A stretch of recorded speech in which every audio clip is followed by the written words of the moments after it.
আসসালামু আলাইকুম। আজকে আমি শেয়ার করছি বিফ খিচুড়ি। এই রমজানে প্রতিদিন ইফতারের টেবিলে একই রকম খাবার কিন্তু খেতে ভালো লাগে না। সেই সুবাদে আজকে আমি বিফ খিচুড়ির রেসিপিটা শেয়ার করছি। আমার বাসায় তৈরি করেছিলাম তাই। 1.5 কেজি গরুর মাংস নিয়ে নিয়েছি, বেশ কিছু পেঁয়াজ কুচি দিয়ে দিয়েছি, আর 1 টেবিল স্পুন করে আদা বাটা রসুন বাটা দিয়ে দিচ্ছি। 1 টেবিল স্পুন করে গুঁড়ো মশলাগুলো দিচ্ছি, হলুদের গুঁড়া, মরিচের গুঁড়া, ধনিয়ার গুঁড়া এবং জিরার গুঁড়া। যেহেতু খিচুড়ি রান্না করব সেই ক্ষেত্রে মশলার পরিমাণটা একটু বেশি দিতে হবে। পরিমাণ মতো লবণ দিয়ে দিচ্ছি।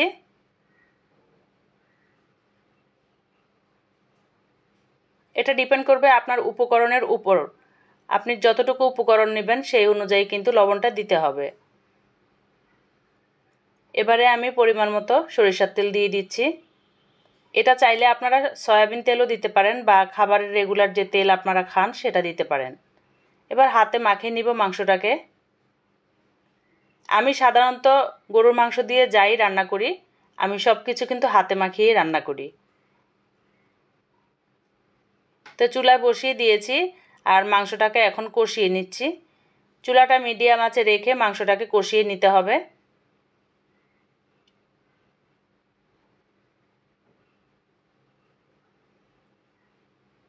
প্রতিদিন আমরা একঘেয়েমি ভাজাভুজি না খেয়ে এক এক দিন এক একটা আইটেম তৈরি করলে সবার স্বাস্থ্যের জন্য ভালো হয়, রুচি ও স্বাদের পরিবর্তন হয়।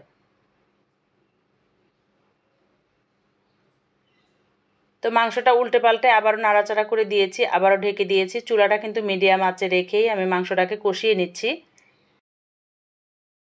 এদিকে আমি অন্য চুলায় গরম পানি বসিয়ে দিয়েছি, কারণ মাংস রান্না করতে গেলে অবশ্যই গরম পানি ব্যবহার করতে হবে। আর এই খিচুড়ি রান্না করার জন্য আমি চাল এবং ডাল ধুয়ে পানি ঝরতে রেখে দিয়েছি। এবারে ফুটন্ত গরম পানি দিয়ে দিয়েছি মাংসটা সিদ্ধ হবার জন্য। আমার এই পেজে বা চ্যানেলে সব ধরনের রেসিপি আছে, দেখে নেবেন। মাংসটা রান্না হয়ে গিয়েছে। এবার মাংসটা নামিয়ে আমি চুলায় আরেকটি ফ্রাই প্যান দিয়ে দিয়েছি। এবারে তেল দিয়ে বেশ কিছু পেঁয়াজ কুচি দিয়েছি, এটাকে একটু ভেজে নিচ্ছি।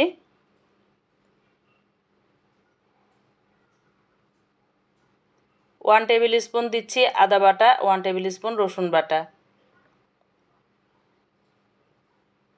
আদা বাটা এবং রসুন বাটাটাকে একটু ভালো করে ভেজে নিতে হবে তেলের মধ্যে, তা না হলে কাঁচা গন্ধ আসবে।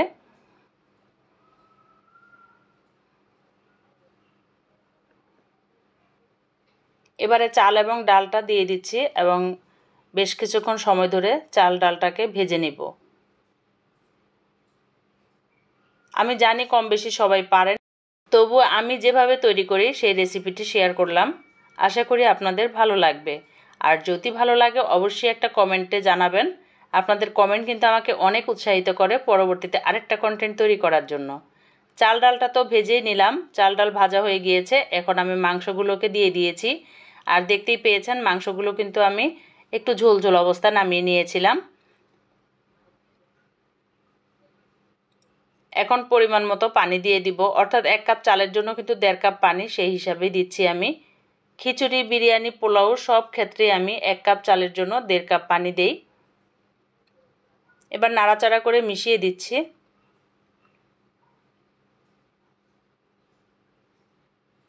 বেশ কিছু কাঁচামরিচ দিয়ে দিচ্ছি আর পরিমাণ মতো লবণ দিয়ে দিচ্ছি। লবণটা চেখে দেখলাম, তারপরে আবার দিয়েছি। ভালো করে মিশিয়ে দিব আর এখন ঢাকা দিয়ে অপেক্ষা করব চালটা সিদ্ধ হওয়া পর্যন্ত। ফিরে এসেছি চালটা সিদ্ধ হয়ে যাবার পর। এবারে উল্টে পাল্টে দেখাচ্ছি আপনাদের কেমন হয়েছে আমার বিফ ভুনা খিচুড়িটা। ইফতারের টেবিলে এ ধরনের খাবার দেখলে কিন্তু পরিবারের সকলে অনেক খুশি হয়ে যায়।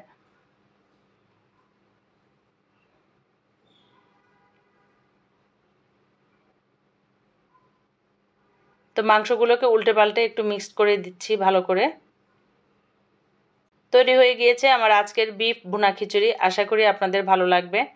আর পেজ থেকে দেখলে পেজটা ফলো করবেন, ইউটিউব চ্যানেল থেকে দেখলে সাবস্ক্রাইব করে দিবেন। দেখা হবে পরবর্তী কোনো নতুন রেসিপিতে। সেই পর্যন্ত আপনারা সবাই ভালো থাকবেন আর আমার জন্য দোয়া করবেন। আমি যেন নতুন কন্টেন্ট নিয়ে আসতে পারি। আল্লাহ হাফেজ।